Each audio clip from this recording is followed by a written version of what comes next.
So Padma, you were one of the first cohorts of the River City Labs Activate programme. Yes. Tell me a bit more about what it was like to be one of the founders in the programme. It was really good, Nicola, because I do not come from a tech background. I do not come from a founder's background as well. I've been a dentist all my life. So for me personally, RCL was an eye-opener. The Activate program was an eye-opener as to how you validate an idea, how you actually go and pitch. You know, you had Peter Lorre refining your pitch, which was absolutely fantastic.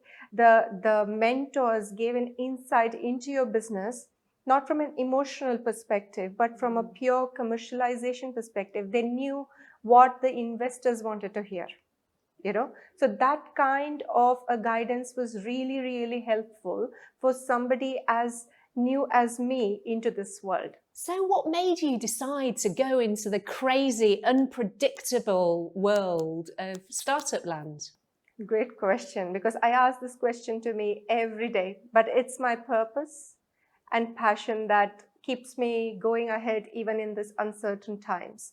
I've worked both in regional and metro areas, and I've seen the behavioral habits changing and how it was affecting our oral health. The shocking thing was when the 2020 adult oral health tracker showed that over 47% of the Australians don't go to the dentist.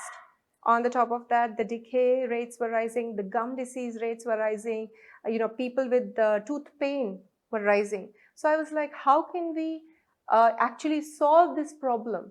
On the other hand, the dentists had a lot of operational cost, marketing spend, poor communication, patient loyalty is an issue, patient retention is an issue. So I was like, how do we bridge this gap?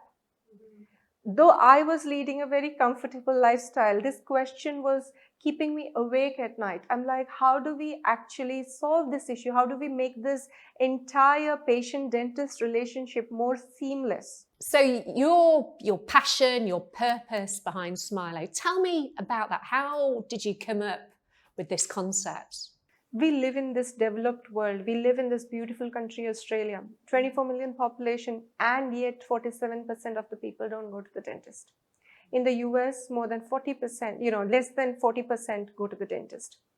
If this is the story in developed countries where there's dental insurance, a good healthcare system, can you imagine what's happening in developing countries?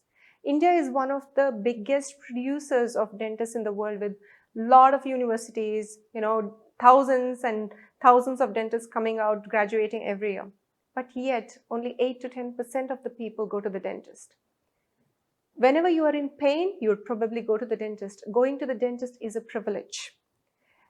My dream is, imagine in any rural town of Australia or any rural town of India or Africa for that matter, the child can get access to oral health care. He can know what's going on in his mouth and then go and seek treatment. What was not available, probably even last year, can be made available through to them using technology, smartphones. Why can't we do that? I can't wait for that smile on that child's face. And that is it. That wakes me up every morning. And that's my purpose. And that is fantastic. I heard a worrying stat recently that apparently there are more smartphones in the world than there are toothbrushes. Totally true.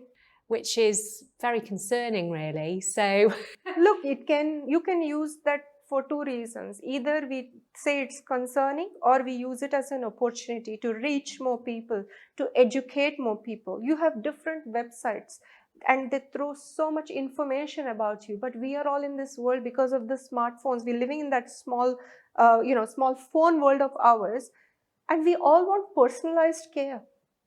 Yeah. And the smartphones have given us that opportunity to deliver it. We have the resources now. We have the Wi-Fi now. We have the advanced technology now. Why don't we do it? We can make healthcare, we can make oral healthcare much more accessible and scalable and cost effective.